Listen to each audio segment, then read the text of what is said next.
Hey folks, thanks for coming out. What we're going to do in this lecture is talk a little bit about economic processes of globalization. This, of course, is going to set up our work on the world economy, but also our work more generally in other units of this course. So our major goal is going to be to overview some of the economic processes of globalization, historically and in contemporary terms. And the way I'd like to go about this is that first we're going to talk a little bit about the backstory to trade and development in the world system overall. Second, we'll get into Wallerstein's key arguments from the chapter of your reader regarding core, periphery, and semi-periphery, and get into some of the mechanisms through which Wallerstein's approach really works, so the ideas of monopoly, oligopoly, competition, and so forth. Lastly, we'll wrap up with a few notes on dependency and the way in which the system can change as we go forward and as we go more and more into this material. Well, to start us off, you have a reading in this section of the class from Kenneth Pomerantz. It's basically an early chapter of The Great Divergence, the book he wrote back in the 1990s, which really made a great many waves in terms of how we think about market economies and market societies. And he wants to make a few key points I'd like to start us off thinking about. The first really is that while almost every society in human history has had some kind of a market for exchange and trade and so forth, we've only been living in true market societies, in other words, societies that are defined by markets, for the last 150 or so years. And this is something he really has to specify and spell out. Yeah, pretty much all societies have had economy, but it's only relatively recently that we've thought it good to define society through economy. And he fleshes out some of the distinctions and differences in talking, for example, about how, for a long time, reciprocity and redistribution were more guiding concepts than profit and accumulation. Secondly, that most trade occurred not simply through market logics, but through ethnic logics and through community-based logics.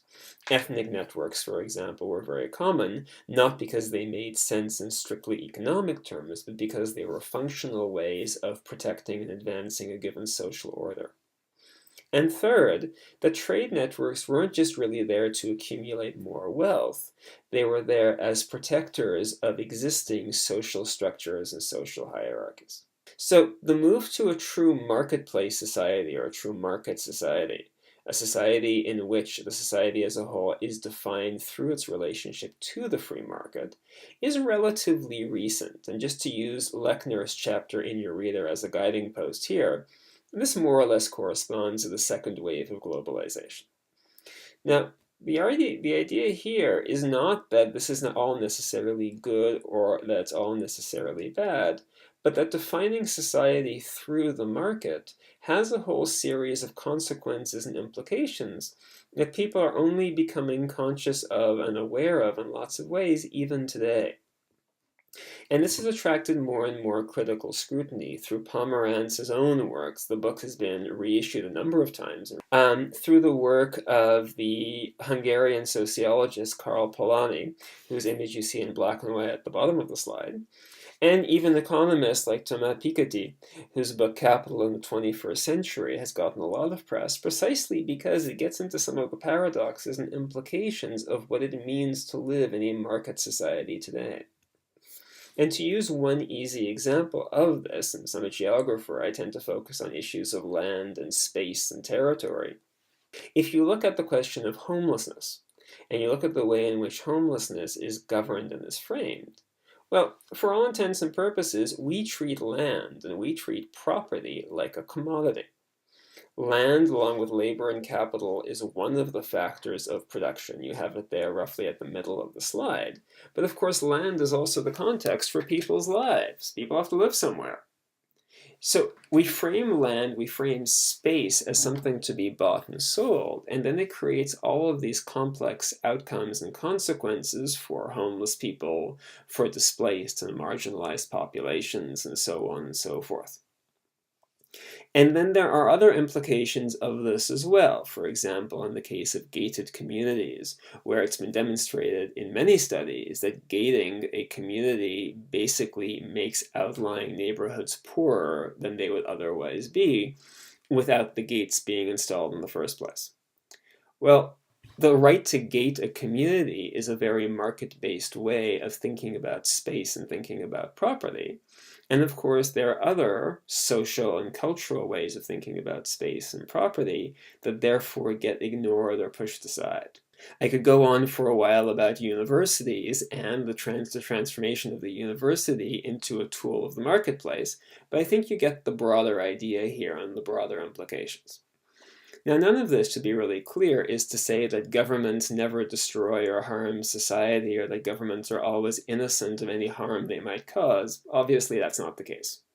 But since we're looking at economic and economy-led processes of globalization, one of the ideas I'm going to introduce, and that Wallerstein and some other writers are going to reintroduce as we read through the material, is that, by definition, markets are destructive of society. They feed off society, they profit off of society. Again, that doesn't necessarily mean that they're bad or this is a horrible situation, but that we have to be conscious of what it means to live in a market society today. Moving on from Pomerantz's arguments into those of Wallerstein and your reader. To introduce Wallerstein, to introduce world systems theory, I'd like to start with a really simple problem. Let's compare two countries. I've chosen Brazil and Canada in this case. And we know, of course, just from knowing a few basic things about the world, that Canada is much richer than Brazil. Brazil isn't the poorest country in the world by any stretch of the imagination, but it's not one of the richest ones either, and the gap is important. And if we go through some other health and development indicators, infant mortality rates, literacy rates, the Gini index, which is an income distribution metric, the higher is the Gini index, the less equal is the income distribution in the country. We see some pretty big differences and divergences. So the question is why? Both countries are big land masses with relatively small populations.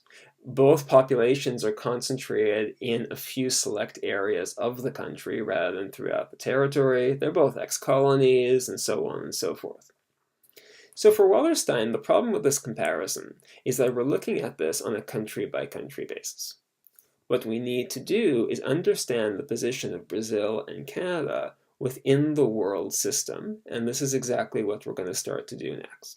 For Wallerstein and Wallerstein's approach, the world has classically been made up of systems, respectively mini and world systems, which are a lot more important than any national borders and boundaries people have carved off and defined. Mini systems are basically integrated trade and production networks within a single cultural framework.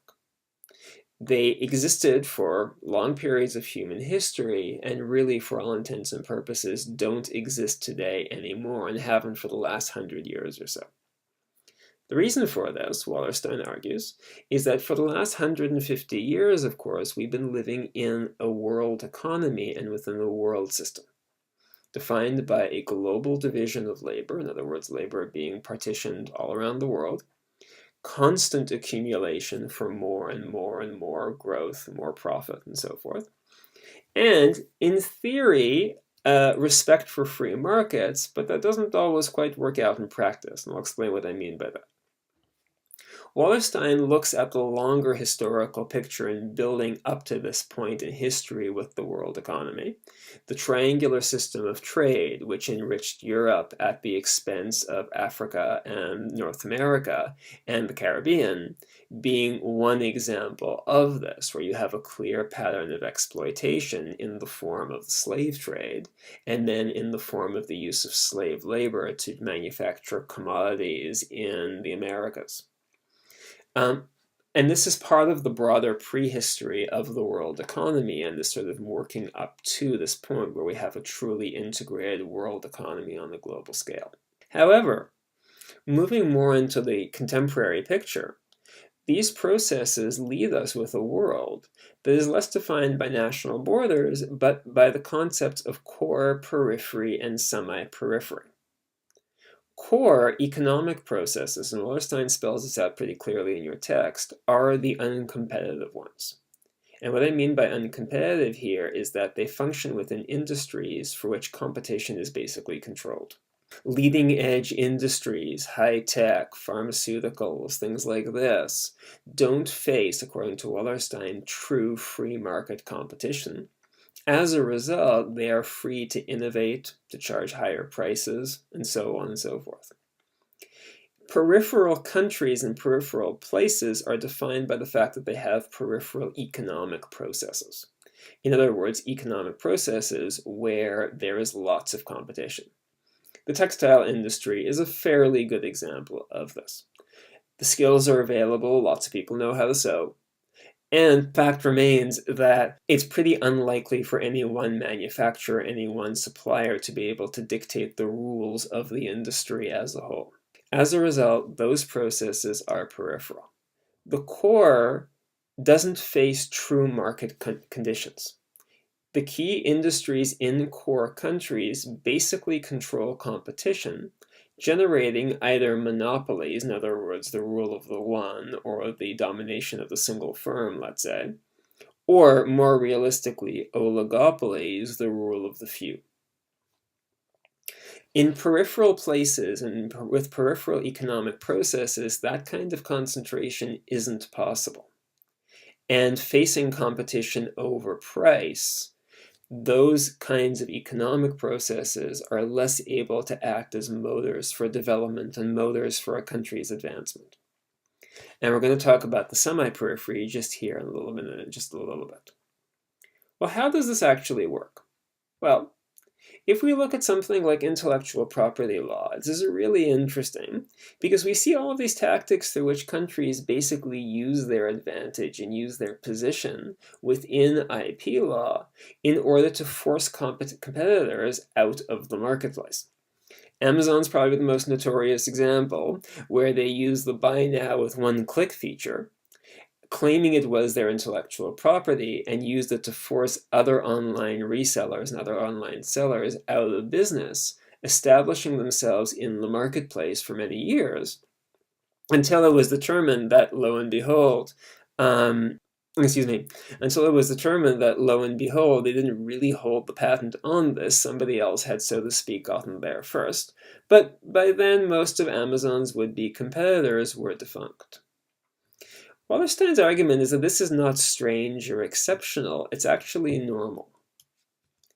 The core is able to use intellectual property law, instruments like trade-related intellectual property rights, or TRIPS, institutions like the World Intellectual Property Organization, or WIPO, in order to define the terms of competition within those industries. Politicians and political authorities tend to listen, and the result is that they're able to assume a leading edge position precisely because they do not face real competition from others. Some implications of this. One, for Wallerstein, hegemony or preeminence, basically being first or being most powerful, is not gained so much by force so much as by setting the rules of the game. GM, Ford, and Chrysler, the old big three of the US auto industry, didn't literally have to go to war with anybody. They just had to engage in anti-competitive behavior that blocked rivals from competing with them until eventually the world auto industry caught up. And there are lots of examples of this. Second, occasionally a single country will have a huge head start in core processes. The United States after World War II is probably a good example of this. Most of the time, though, this is shared by a group of countries, so you see a cluster of different places in the world sharing a series of core processes, and as a result, getting ahead of the rest. Number three, core and periphery are relational. You can only be peripheral in relation to somewhere else, and in relation to something else. If we look at global soccer or global football as a really good example here, we have this very clear division of the world into core, periphery, and semi-periphery in footballing terms. Let's be really clear about this. The core is the UK. The English Premier League is the biggest, it's the richest, it's the most powerful league in global soccer or global football. They have both the market power to buy up the youngest, most talented, best players, but also to keep other clubs from basically trying to join the league and infringing on their gig and on what they do. The periphery is a country like Brazil. Brazil produces amazing footballers, of course this is no big surprise, but virtually all of them play on European teams. Brazil does not really have a true high-level professional soccer or football league that competes on equal basis with what goes on in Europe. As a result, in footballing terms, Brazil is peripheral, because just like a peripheral country might send raw materials to be refined somewhere else, Brazil sends young footballers to be developed somewhere else for somebody else's profit. The semi-periphery, this is where we can introduce the concept of semi-periphery a little bit, is a case of a country like France, for example, where on the one hand, yes, you have some great core processes, training facilities, competitive opportunities, and the like, but elite players still tend to leave for England or Spain. Yes, they leave later than they would leave if they were Brazilian, but they still leave. France is, relative to Brazil, a core country in footballing terms. Relative to England and relative to Spain, it's a peripheral country. This is what it means to be in the semi-periphery. It means to have both core and peripheral processes going on at the same time. And I can give you a few other examples that are a little bit less silly and more serious than this one. For example, in the context of the global arms industry, where you have a few core countries and core players, the United States, Germany, Italy, and a few others, really dominating the industry. You have peripheral countries that buy the arms but don't really produce very many or don't produce any at all. And you have semi-peripheral countries that, in a sense, are in the core relative to the most peripheral ones, but still not really in a leading position. An easy example of this is India. India has been developing its military at a very, very rapid pace over the last decade or so. Prime Minister Modi has made it very clear he intends to turn India into a global arms exporter. But when it comes to the really leading edge high-tech technology, the Rafale jets, the F-16s, the MiG-35s, and so on and so forth, India has to buy these from overseas. Relative to countries that buy a lot of small arms, a lot of military-grade weaponry, but don't produce it, India is in the core. Relative to the US and the UK, India is in the periphery. This is what it means to be in the semi-periphery of the global arms industry. I could go into a lot more detail on this and a lot more and develop this a lot further. Basically, if you look, for example, at regions of the US, like Appalachia, on the one hand, relative to the world as a whole, that's still the core, because it's still in the US, and the US is a rich country. But domestically, relative to New York City or Los Angeles, Appalachia is peripheral. It has really high poverty rates, it has really high early mortality rates, people don't live as long, they develop diseases that you don't see elsewhere, and so forth. Appalachia is a semi-peripheral region. So are the Maritimes in Canada, where again, relative to the rest of the world, they're doing pretty well, but relative to Canada as a whole, they're actually relatively poor. Ultimately, it's the kind of economic processes you have that shape your ability to relate to other countries and other places in the world, and that define how well you can do in terms of your status and standing in the world. Let's wrap up here on a few key points. 1. Wallerstein's point is that underdevelopment and poverty are relational concepts driven by structural relations of inequality. Basically, do individual countries sometimes grow and prosper? Oh yeah, absolutely. Taiwan, South Korea, India were once upon a time a lot poorer than they are today, They got rich in the relatively recent past. But the system as a whole remains basically unchanged. What this means is that to have a core, you must have a periphery. Wallerstein's point is not that we're all doomed, or that this is a horrible, terrible, no good, very bad world that we live in, but that the nature of living in a global market economy demands the structural existence of core, periphery, and semi-periphery. 2, most of the time we live in a world without a clear hegemon. True primacy in world affairs is the exception, not the rule. Most of the time it's a bunch of countries taking a leading role. 3, this is obviously going to have obviously going to have implications, pardon me, for our units on the global economy, but also migration, development, and a whole series of other issues, where, for example, the migration of people between different regions of the world goes to this question of core, periphery, and semi-periphery in all kinds of complicated and interesting ways. Okay, thanks very much for listening.